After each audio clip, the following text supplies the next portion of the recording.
These Srixon ZX4 irons have really surprised me. So I've already reviewed the Srixon ZX5 and ZX7 irons. Those are, for me, the irons to beat in 2023. The ZX4 I thought I'd put in a separate video because the 5s and 7s blend quite well together. The 4 you can still put them in combo sets, but as it's a little bit more of a game improvement iron, I thought I'd put it as a separate video. Despite this, it does have a lot of similar technology to the 5, so perhaps a 4 and a 5 combo set could be an ideal thing for your mid to high handicaps. With that main piece of technology being that mainframe, this new piece of tech which is in the 5 as well, but not the 7.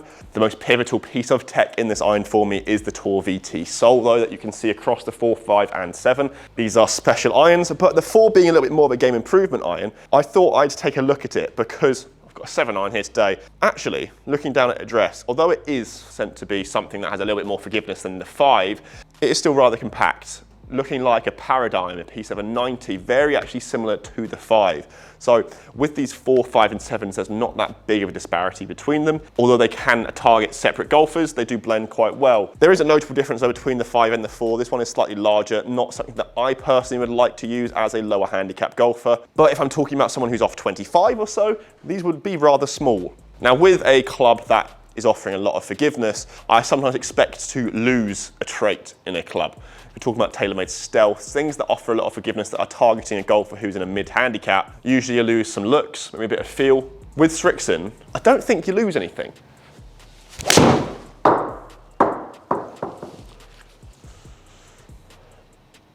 Yeah.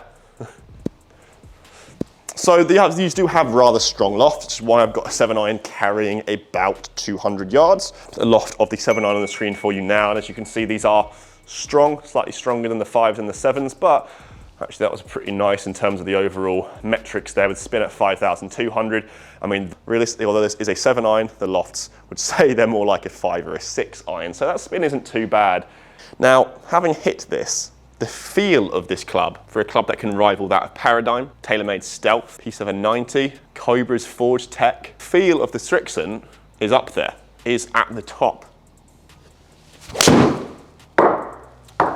I turned it over slightly. Not too bad actually.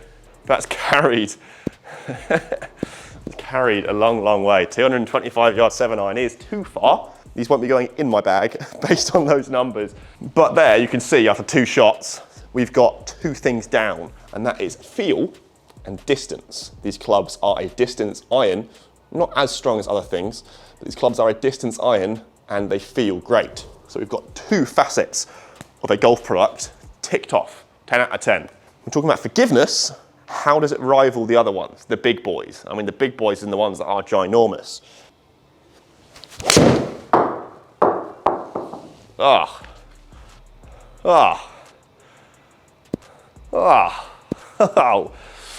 Maybe these are right for me.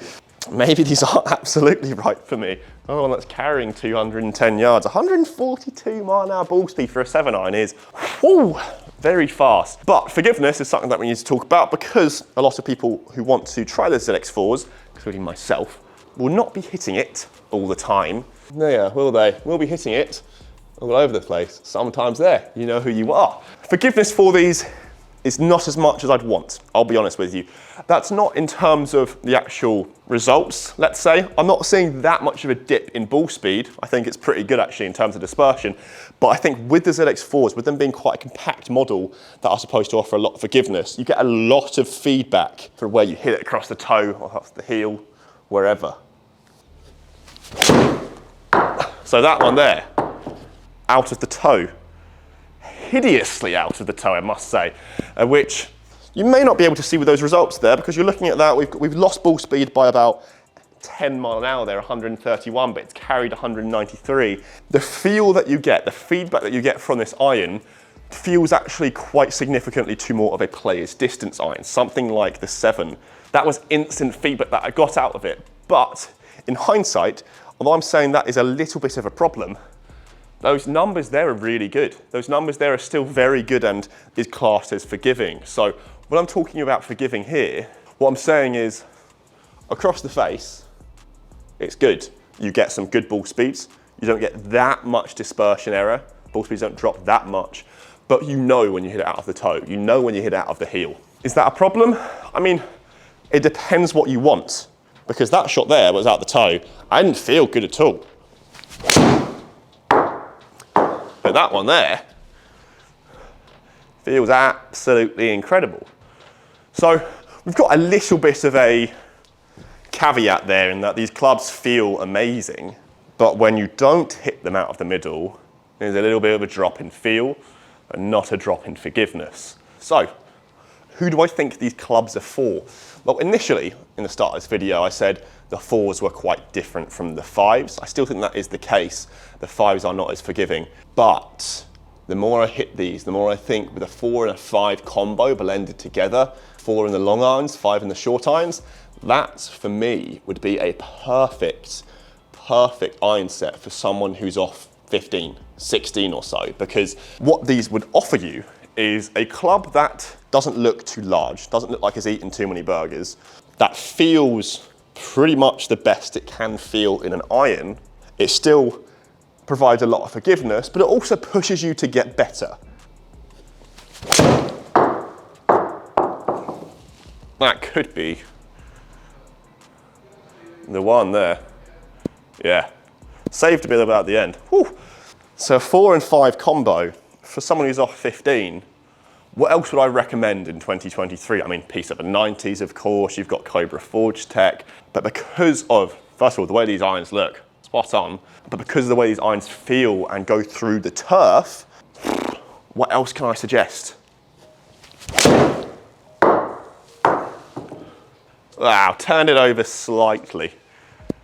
You can see I went off that one a little bit, which is why it's gone 230 yards. So these are a distance iron, as I said. But the question that I will answer to you guys now is, if you're looking between the 4, the 5 and the 7, and you're thinking, what iron should I put in my bag? If you want to buy one this year, and as you can guess, the answer for me is, get all of them. What Srixon have done really well this year is they've blended them all so well that you can really pick the 4 and the 5 and the 7. Wouldn't necessarily have the 4, the 5 and the 7 in one set, bit of an overdrive. But what the 4 does is it allows the mid-handicappers to really get a hold of Srixon's tech of the Tor VT sole and the mainframe and utilize it themselves, because initially, thinking of the ZX range, ZX7, ZX5s, you could attribute it mainly to some better players. By allowing the 4 in, it makes it attainable for everyone, and I think everyone should really experience this Tor VT sole.